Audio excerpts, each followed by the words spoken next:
Now, let's join ace broadcaster Mamode Akugha as he takes us inside the Niger Delta. Hello out there and welcome to the program. It's Inside the Niger Delta, the authentic voice of Nigeria's oil-rich region. I'm your regular host, Mamode Akugha. Today's package comprises some of the burning issues in the Niger Delta. But first, we'll bring you an update on the legal action taken against the Bayelsa State chapter of the People's Democratic Party, PDP, by Mr. Timi Alaibe, who lost out in the party's governorship primary election on September 3, 2019. Still on Bayelsa politics is the people's reaction to the emergence of David Lyon as governorship candidate of the All Progressives Congress APC in Bayelsa State. Next on our lineup for today's package is a report on the public outrage over the recent serial killings in Port Harcourt, the River State capital.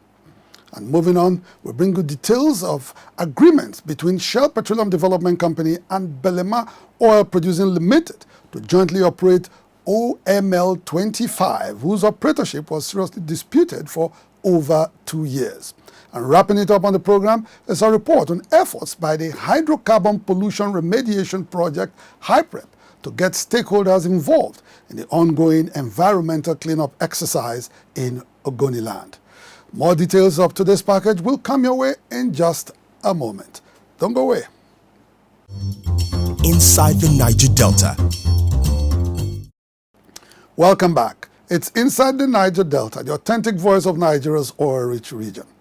It's no longer news that one of the defeated aspirants in September 3 governorship primaries of the People's Democratic Party, PDP, Timi Alaibe, has gone to court to challenge the outcome of the election whose conduct he believes was fundamentally flawed.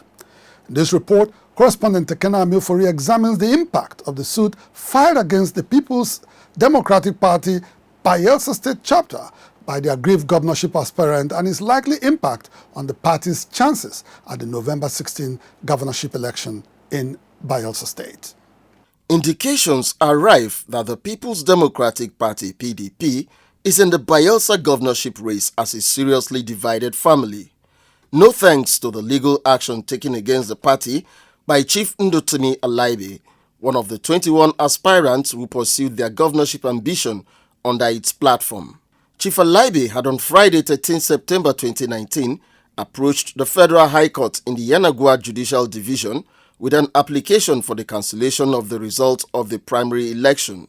The suit, filed pursuant to Order 39 of the Federal High Court Civil Procedure Rules 2019, seeks answers to alleged non-adherence to the Constitution of the Federal Republic of Nigeria, the Electoral Act 2010 as amended, the PDP Constitution and guidelines in the conduct of the September 3 governorship primaries that produced Senator Doye Diri representing Bayelsa Central in the National Assembly as its standard bearer in the November 16 governorship election.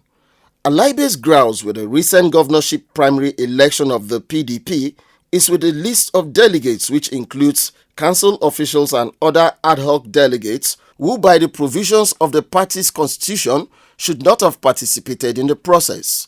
The former Managing Director and Chief Executive Officer of the Niger Delta Development Commission NDDC is praying the court to order fresh governorship primary election for the PDP in Bayelsa State. From all indications, the court will unlikely order fresh elections, considering that Section 31 of the Electoral Act requires political parties to submit their list of candidates to INEC not later than 60 days before the date of elections. Starting the process all over may be out of its contemplation. But if the court finds merit in Alaibe's application, it can substitute the presumed winner of the September 3 governorship primaries with the applicant as the party's flag bearer in the November 16 governorship election. Whichever way the court's decision goes, it will certainly have negative consequences for the PDP. Alaibe's likely emergence as the actual winner of the primary election will certainly translate to victory for him and his supporters, but it does not rule out the fact that the self-acclaimed reformed PDP still has no room for internal democracy. If, however, Alaibe's case is thrown out of the court, the PDP may not survive a possible fight from the Alaibe camp that could deploy its formidable political clout to work against the party in the November 16 governorship election. Prior to the governorship primary election, the Alaibe camp had expressed misgivings over what it considered an illegally constituted delegates list designed to rob it of anticipated victory.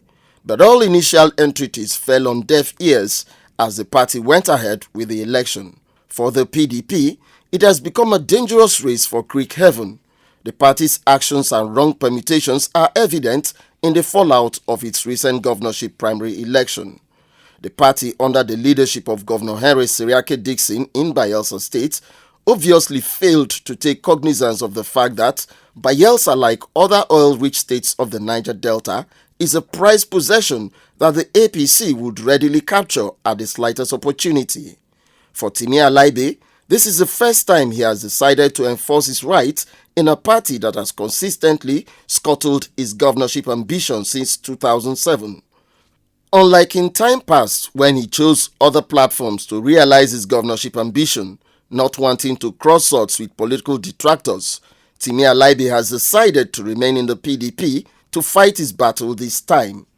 In the aftermath of the September 3 governorship primary election of the PDP, Alaibe's body language speaks volumes about his determination to resist an infringement on his inalienable right to aspire to the office of the governor of Bayelsa State. This probably explains why he has decided to rebuff all appeals to withdraw his case from the court. Alaibe's refusal to shift grounds in the disputed PDP governorship primary may not be unconnected to the fact that his governorship ambition is essentially driven by the need to transform Bayelsa State with his wealth of experience in administration, both in the public and private sectors of the economy. While Bayelsans anxiously await the verdict of the court on Alaibe's prayer for justice, the expectation is that all interested parties in the subsisting suit find possible ways to avert what looks like a bad omen for the PDP in the race for Creek Heaven. Inside the Niger Delta. More Bayelsans have continued to endorse the ambition of Mr. David Lyon, governorship candidate of All Progressives Congress APC at the November 16 governorship election in Bayelsa State. Correspondent Chika Obodozie takes a look at the groundswell of support for the APC governorship candidate ahead of the gubernatorial election in Bayelsa State. Before this time, the opposition All Progressives Congress APC was uncertain about victory at the November 16 governorship election in Bayelsa State. With the emergence of David Lyon as his governorship candidate, however, the APC is now confident that it has altered the existing political equation in Bayelsa State. In the past, it used to be just PDP. If anybody emerges as the flag bearer of the PDP, it is sure that that person is going to be governor of the state. But with the emergence of David Lyon, you see how all other political structures in the other parties are collapsing. You see the mass movement of people coming into the APC just because they know that the problem, the solution that they've been looking for, they found it in the man, David Lyon. He's a very, very unassuming young man. He talks little, but his action speaks more for him. David Lyon, an oil magnate who enjoys immense goodwill for his unrivaled philanthropic activities in Bayelsa State, is described by his critics as a political neophyte. His supporters, however, contend that he is a change agent on a rescue mission in Bayelsa State. Over the years, we have been crying for a good salvator, and this guy, this David Lyon of a person, is the one that will going to salvage Bayelsa people. Making him the governor will be the best thing for Bayelsa people. David Lyon is a young man filled with vigor and strength to represent the youth and the rural populace any day, anytime, anywhere. A man with a lion heart, a man that has come to release the blessings withheld by the PDP government. As a private citizen, David Lyon has, through his foundation, touched the lives of thousands of Bayelsans with the award of scholarships to indigent students, support for widows and the physically challenged. His company, Dalon Security Limited, has also provided jobs for thousands of Bayelsa youths who are currently off the streets. For other non-partisan Bayelsans, the November 16 governorship election will be the day of reckoning for the APC and PDP. Inside the Niger Delta. And now, away from politics in Biola Estate to other issues. The serial killing of ladies in different hotels across River State recently sparked off public outrage as different groups took to the streets of Port Harcourt to protest against the dastardly act. In its response to the killings, the River State Police Command says it has made significant progress with investigation into the ugly incident, while calling on members of the public to remain vigilant. Correspondent Lovely Ofigo has more.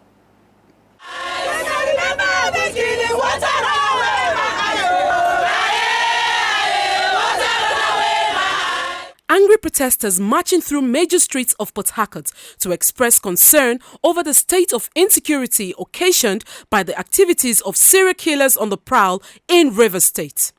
In the last 2 months, no fewer than 8 women have been strangulated to death in different Port Harcourt hotels.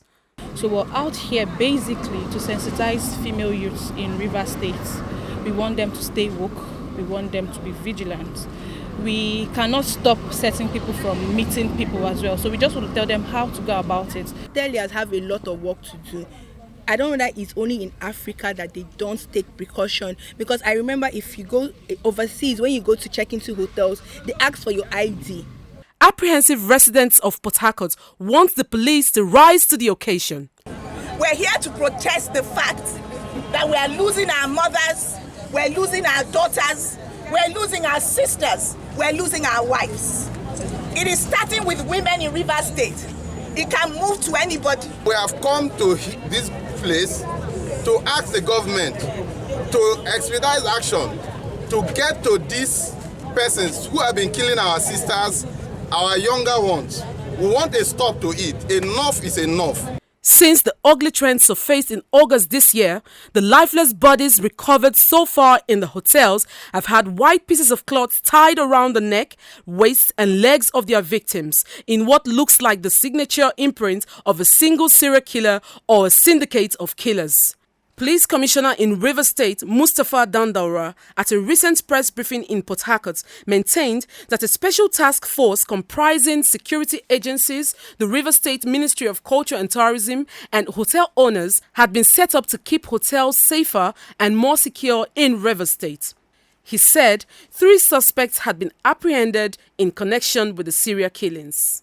One of the arrested suspects, Mr. Gracious David West, who was paraded before journalists, is already making confessional statements to the police. All these serial killings in the hotel, you said you have been doing it. Yeah, I'm the one. You are the one doing it. I'm the one. I wouldn't deny it. What is the motive? What is the motive? Tell us. That's because I don't know.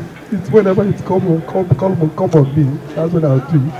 As part of measures to stop killers on the prowl in River State, the State Police Command has directed hotel operators to install closed-circuit television cameras in their premises, get proper identification of their guests, and profile all cars at the point of entry in their hotels. The River State Police boss says hard times await hotel operators who fail to comply with the directives.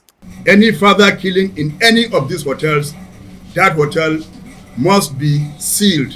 The manager and the receptionist who are on duty in that very particular time will be interrogated, and we are going to charge them to court for abetting killing, for conspiracy. Among several groups condemning the recent onslaught against women in River State are Rotary International, International Federation of Women Lawyers FIDA, Medical Women's Association of Nigeria, Port Harcourt Significant Girls Association, a gender-based non-governmental organization operating from River State. Inside the Niger Delta. The dispute over the operatorship of oil mining lease OML 25 in Kula Kingdom of River State is finally over, as Shell Petroleum Development Company SPDC and Belemaoil Producing Limited have agreed to jointly operate the facility.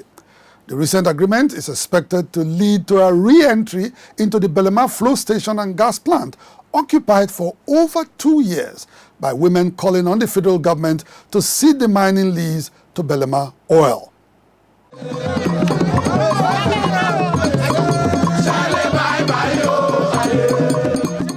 Founder and president of Belemaoil Producing Limited, Jack Richtain Jr., visited Kula Kingdom recently to inform the restive community about the agreement reached between his company and SPDC on the operatorship of OML25. The agreement, which brings to an end the protracted disputes over the oil mining lease, recognizes Shell as unit operator. SPDC will therefore undertake essential repairs and safely restart the facility that has been occupied by protesting women from host communities of OML25 since August 2017. As unit equity participant with close links to the host communities of OML25, Belemaoil will run its operations and maintenance contract. The indigenous oil giant is also expected to provide surveillance and patrol services in line with SPDC standards. In the General Memorandum of Understanding, SPDC and Belema will engage the community stakeholders in a range of contract roles with the objective of sustainable local community development. Jack Richtain Jr. describes the agreement as a win-win situation for all interested parties in OML25. It enables all parties to be happy, and that's why I've advised the communities to stand for oneness and stop this message of hate and message of victory and chanting and all of that. The amicable resolution of the dispute over the operatorship of OML25 follows the intervention of the Group Managing Director of the Nigerian National Petroleum Corporation NNPC, Mele Kyari, and the sustained advocacy of opinion leaders in the Niger Delta. The expectation is that political divisions and deep-seated animosities created by the OML25 dispute will become a bygone issue in the light of the recent agreement. We'll also appeal to the communities that right now there is a consolation. We all have to go to work. Their cry is that they want Belemaoil to be part of it. So right now there is a reconciliation where Belemaoil is part of it. So there's no need to remain there. We believe that when they hear from the Group Managing Director of NNPC and other government functionaries that are going to be here, they will understand that it's now time to go home. And we also thank Chief Ike Clark, who has been a strong advocate of this. We also thank the President of the Federal Republic that has really shown serious love and interest in our well-being. And I will also give thanks to all the sons and daughters of Kula who stood by this cause. Finally, I will thank the GMD of NNPC, the Minister, the DPR, the NAPIMS, and the Revenue, Mobilization, Allocation, and Physical Commission for their support in enabling us getting through with this success. At the moment, host communities of OML25 are celebrating the recognition of Belemaoil as an equity participant in the oil joint venture. They are optimistic that the Indigenous Oil Exploration and Production Company, which has redefined the concept of corporate social responsibility in neighboring OML55, will do same in their communities. In less than 3 years of its operatorship of OML55, Belemaoil has provided jobs for thousands of unemployed youths, while several others have been trained in various skills acquisition programs. This is in addition to the provision of scholarships and basic amenities like water and electricity in its host communities. In furtherance of its corporate social responsibility to its host communities, Belemaoil has concluded arrangements to build an industrial park in Kula Kingdom and plans to link it to Port Harcourt by road. To achieve desired results, Belemaoil has since relocated its operational headquarters to Kula Kingdom. We believe that Belemaoil is poised to deliver, just like he has been doing in OML 55. And that is why you can see the joyous nature, the gyration, and the jubilation that is taking place today. Jack Richtain's recent visit to Kula Kingdom was undertaken to provide soft landing for the NNPC boss, Mele Kyari, who will on September 28, 2019, lead a delegation on a visit to OML 25. Inside the Niger Delta. Officials of the Hydrocarbon Pollution Remediation Project, HYPREP, recently met with elected councillors from 4 local government areas in Rivers State to give them an update on the account of activities on the ongoing environmental remediation exercise in Ogoni land. This report, correspondent Chika Bodozie reports that the recent interactive session with the elected councillors and the subsequent tour of the polluted sites were part of efforts to ensure broad stakeholder participation in the Ogoni Cleanup exercise. The Ogoni Cleanup Project commenced in earnest in January this year with the handover of 16 polluted sites to contractors. For HYPREP, the implementation of UNEP recommendations on environmental remediation of polluted sites in Ogoni land has witnessed several challenges arising from misconceptions about the cleanup process. In its determination to succeed against all odds, HYPREP is currently implementing a policy of multi-stakeholder participation to get the people involved in the Ogoni Cleanup projects. After taking chairmen of the 4 Ogoni-speaking local government areas and their counterparts in the River State House of Assembly on a tour of impacted sites, the implementing agency for the Ogoni Cleanup Project recently engaged elected councillors in the area. At a recent interactive session with councillors, officials of HYPREP gave a detailed account of the milestones it had achieved in remediating polluted sites and restoring the environment back to its full productive health. The councillors were enjoined to help bridge the communication gap in the implementation of the UNEP report on Ogoni land and promote security in the communities. So as leaders, we need to come together, put our heads together, talk, and see who are the perpetrators of this thing. They listen to you people. You are in touch with most of them. You can educate them. You can talk to them. You can profile some of the solutions. Admonish them so that we can have a peaceful environment. You have the role of as ambassadors to say, look, let us allow this microeconomy to come into our society so that it can grow. It must grow from there. As an agency established to oversee the cleanup process, HYPREP has the mandate to remediate the despoiled environment and provide alternative livelihoods for impacted communities. The federal government's agency for the Ogoni Cleanup Project says it considers the livelihood component of its mandate crucial to the success of environmental remediation exercise. We're looking at establishing cooperatives for every vocational skills that we train on. This will ensure that these programs are sustainable because not a group of persons will agree to leave the project at the same point in time.